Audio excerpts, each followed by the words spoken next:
میاں والی میں وہ جہاز کھڑے تھے جن کو پاکستان کے عوام کی غریب ملک کی پونجی سے خون پسینے کی کمائی سے وہ جہاز خریدے گئے تاکہ کبھی خدا نخواستہ دشمن کا حملہ ہوتا ہے تو اس کو وہ شاہین کی طرح جھپٹ پڑے، ان کو شکست فاش دے، جس طرح 2019 میں ہوا۔ اور وہاں پر وہ جتھا آگ لگانے پہنچ گیا۔ اب بتائیں کہ یہ صریحاً ملک دشمن نہیں تو اور کیا ہے؟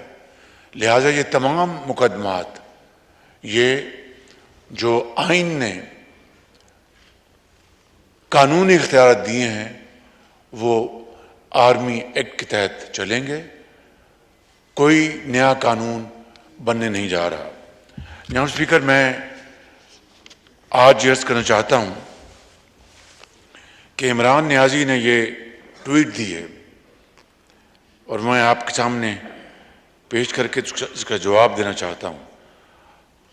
وہ کہتے ہیں کہ دی آرٹیکل کلیمز، یہ عمران نیازی کی ٹویٹ ہے، the article claims that I had made General Asim resign as DGISI because he had shown me my wife Bushra Begum's corruption cases. This is completely false.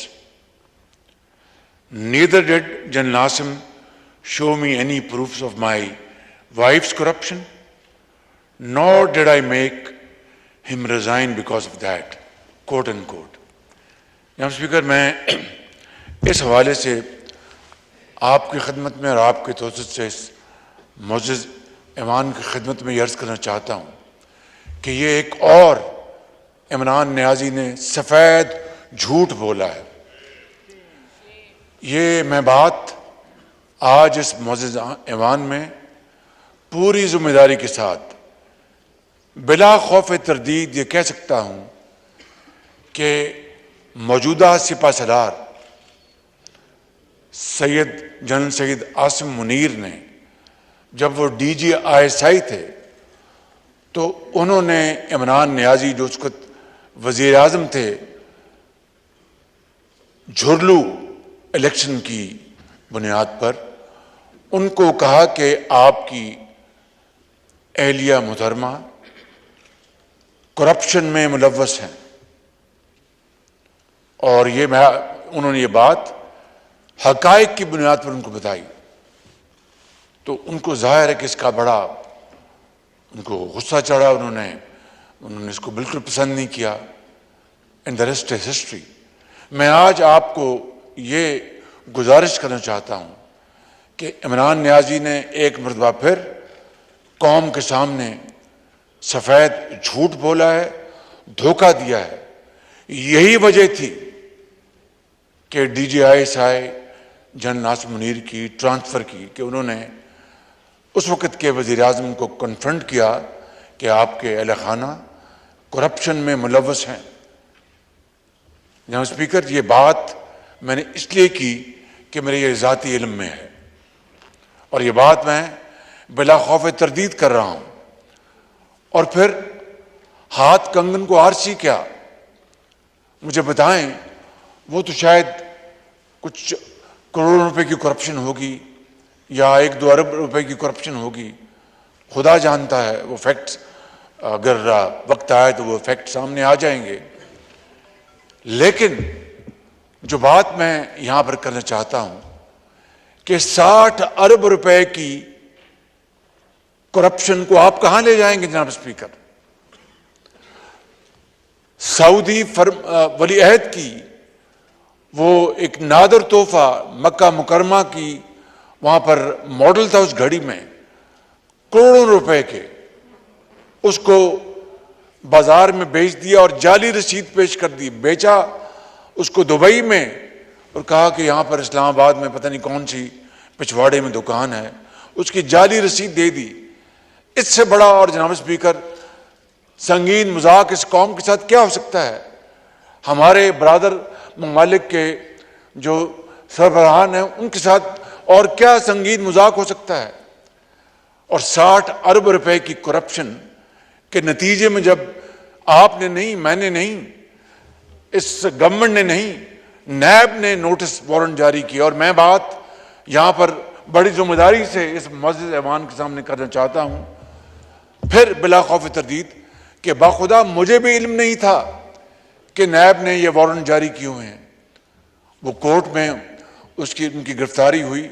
یہ ایک علیحدہ موضوع ہے کہ کہاں گرفتاری ہوئی، کس جگہ ہونی چاہیے تھی، لیکن اس کے نتیجے میں جو اس ملک کے اندر 9 مئی کو جو تباہی ہوئی، وہ چشمے فلک نے اس طرح کا دلخراش واقعہ کبھی نہیں دیکھا. جناب اسپیکر، 60 ارب کو معمولی بات ہے. یہاں پر پوری متحدہ اپوزیشن کو دیوار کے ساتھ لگا دیا گیا جعلی مقدمات میں. کہیں کوئی گملہ نہیں ٹوٹا.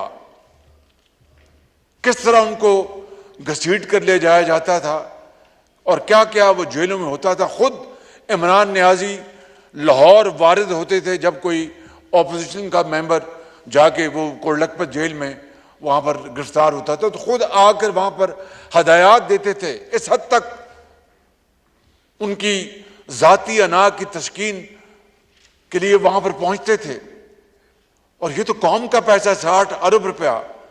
جناب اسپیکر، یہ قومی خزانے میں نہیں آیا، یہ پیسہ سپریم کورٹ کے کسی اکاؤنٹ میں گیا ہے. اور یہ بات یہاں پر اس کی باز گشت ہوئی کہ یہ پیسہ سندھ حکومت کا ہے. جس کا بھی ہے یہ قومی خزانے میں آنا چاہیے تھا. اور سریحن کرپشن ہے. کیبنٹ نے اس کو لفافے کو بنا دیکھے اس کے اوپر فیصلہ لیا گیا اپنا بزور بازو کہ جناب آپ فیصلہ دیں. زور بازو کہا کہ نہیں آپ فیصلہ دیں، یہ بڑا ضروری ہے، آپ بند لفافہ رہنے دیں. یہ ہیں جناب اسپیکر جو معاملات جو میں آج یہاں پر کہنا چاہتا تھا. اور دیکھیں کس طریقے سے پاکستان کی امریکہ کے ساتھ تعلقات کے پرخاشے اڑا دیے گئے اور وہ جعلی لیٹر لہرایا گیا ووٹ آف نو کانفیڈنس کے بعد کئی مہینے کہ جناب یہ امریکہ کی سازش تھی، امریکہ نے یہ امپورٹڈ حکومت لے کے آئے، میری حکومت کو ختم کیا گیا. اور وہ جن کا نام ابھی خواجہ صاحب نے لیا اسسٹنٹ سیکرٹریز جو تھے ان کے حوالے سے. اور دن رات جناب اسپیکر جھوٹ کے اوپر جھوٹ بولا گیا اور لوگوں کے ذہنوں میں یہ بات ان کے داخل کر دی گئی کہ اسی طرح ہوا ہے کہ یہ سازش ہوئی امریکہ کی پاکستان میں میری حکومت کو ختم کرنے کے لیے. اور آج جس طرح ڈیفینس منسٹر صاحب نے کہا کہ اب ان کو فون کیے جا رہے ہیں کہ جناب میری مدد کرو، اسی اتار کے لونڈے سے دوا لیتے ہو. جناب اسپیکر یہ اندازہ کرے کس طرح پاکستان کی خارجہ پالیسی نہیں ہمارے تعلقات کو برباد کر دیا گیا. اور یہ میں بات آپ کو پھر یہ کہتا ہوں کہ چین کے ساتھ کس طرح چین آج پاکستان کے ساتھ ایک ہمالیہ کی طرح کھڑا ہے. اور ہندوستان نے جو سازش کی ہے G20 کی میٹنگ وہاں پر بلانے کی، چین نے وہاں پر جانے سے صاف انکار کر دیا. یہ وہ چین ہے جس کے بارے میں انہوں نے کہا کہ جناب یہ چین جو ہے یہ تو انہوں نے سی پیک میں کرپشن کی ہے اور اپنا اربوں روپے کھائے گئے اور یہ شہباز شریف اور نواز شریف کے یہ منصوبے تھے، اس میں کرپشن ہوئی ہے. اب اسپیکر کوئی درد دل رکھنے والا پاکستانی ذرا سی بھی ہوش کے ساتھ اس طرح کی بات سوچ سکتا ہے؟ چاہے جائے کہ اس بات کو پھیلایا جائے اور چین کے ساتھ تعلقات کو بے پناہ نقصان پہنچایا جائے. اس کے باوجود بھی دیکھیں چین کا حوصلہ. میں سلوٹ کرتا ہوں چینیوں کو، چینی لیڈرشپ کو، جنہوں نے آج پھر کشمیر کاز کے حوالے سے پاکستان کے ساتھ والہانہ ساتھ دیا ہے. سعودی عرب کے بارے میں خبریں آئی ہیں، ترکی کے بارے میں خبریں آئی ہیں کہ وہ ہمارا ساتھ دے رہے ہیں. ان کے ساتھ انہوں نے تعلقات کو برباد کر دیا. جناب اسپیکر اس لیے میں سمجھتا ہوں کہ آج یہ انتہائی ضروری ہے. میری کل پرسوں ہمارے محترم وزیر خارجہ سے میری بات ہوئی اور انہوں نے میں نے کہا کہ یہ جو پروپیگنڈا کیا جا رہا ہے پاکستان کے خلاف کہ ہیومن رائٹس کے حوالے سے اور دوسرے حوالوں سے آپ ان کا میں اس کا بھرپور نوٹس لے رہا ہوں میں اس کا، اور ہمارے جو مشنز ہیں پاکستان کے یورپ میں خاص طور پر اور شمالی امریکہ میں ان کو ہم ایکٹیویٹ کر رہے ہیں اور حقائق کے ساتھ ان کو بتائیں گے۔ اور میں آج آپ کی اجازت سے یہ بات اس عنوان میں رکھنا چاہتا ہوں کہ میں اور وزیر خارجہ صاحب سے ان کی پوری مشاورت کے ساتھ کہ ہم چھوٹے ڈیلیگیشنز، زیادہ نہیں، چھوٹے ڈیلیگیشنز 2-2 3-3 افراد پر مشتمل جو جا کے بڑی اچھی گفتگو حقائق کے ساتھ کر سکیں، اپنے کاؤنٹر پارٹس کے ساتھ ہم باہر بھجوائیں، اور یہ اگر خرچہ ہوتا ہے تو کم سے کم ہم پاکستان کا دفاع کر رہے ہوں گے، جو اصلی صورتحال ان کو بتا رہے ہوں گے حقائق کے ساتھ۔ کل میں نے میٹنگ بلائی اور اس سلسلے میں ہم انشاءاللہ فیصلہ کریں گے۔ جناب اسپیکر، یہ بہت ظلم اور زیادتی ہوئی ہے پاکستان کے ساتھ۔ ابھی میں کوئٹہ سے ہو کے آیا ہوں، 19 سال بعد وہاں پر کوئٹہ میں نیشنل گیمز وہاں پر اس کا آج افتتاح ہوا، 19 سال بعد۔